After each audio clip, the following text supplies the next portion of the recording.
Olá pessoal, professor Igor Thiago, professor de Geografia, e vamos comentar mais uma questão do seu simulado de Ciências Humanas. E olha só, dessa vez uma questão sobre geomorfologia, né? O estudo da gênese, do desenvolvimento, da evolução das formas de relevo. Só que aí você sabe que em relação ao relevo, está no conjunto aí da competência de área 6, habilidade A29, né, que é justamente compreender a função dos recursos naturais para a organização do espaço. Nós sabemos que o relevo ele é composto por agentes internos e externos. Os internos são chamados de endógenos, basicamente o vulcanismo, o tectonismo e os abalos sísmicos. Os exógenos é a erosão, o intemperismo e os seus agentes erosivos que vão condicionar o tipo de erosão. O vento, erosão eólica, os rios, erosão fluvial, a chuva, erosão pluvial, o mar, erosão marinha, e as formas de relevo dependem também disso, né? Claro.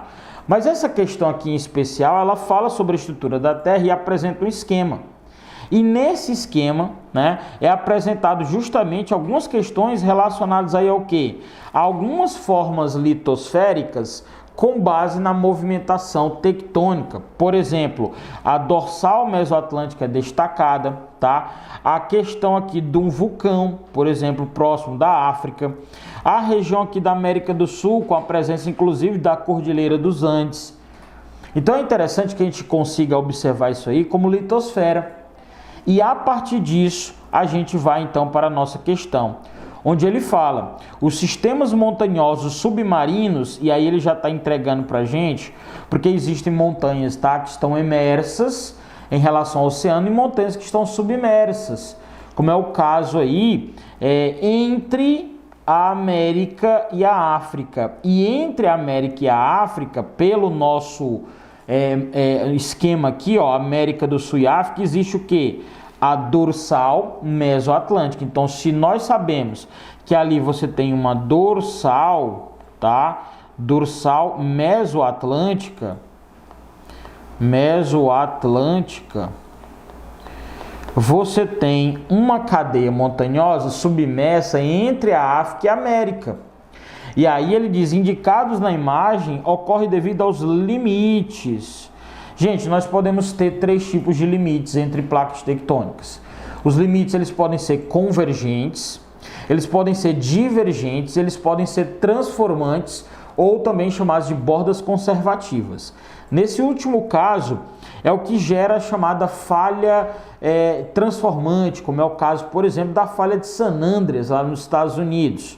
Né? Quando ele é convergente, ele gera as grandes cordilheiras, como por exemplo os Andes, o Himalaia, e quando ele é divergente, ele gera as grandes dorsais, porque há uma expansão do assoalho oceânico pela atividade do vulcanismo submarino. Nesse caso aqui, dentre as alternativas, a alternativa B nos atende bem.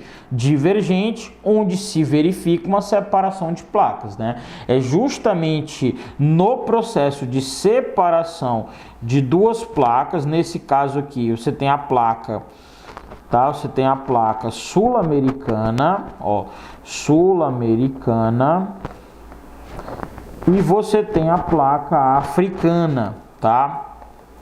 Você tem a placa africana.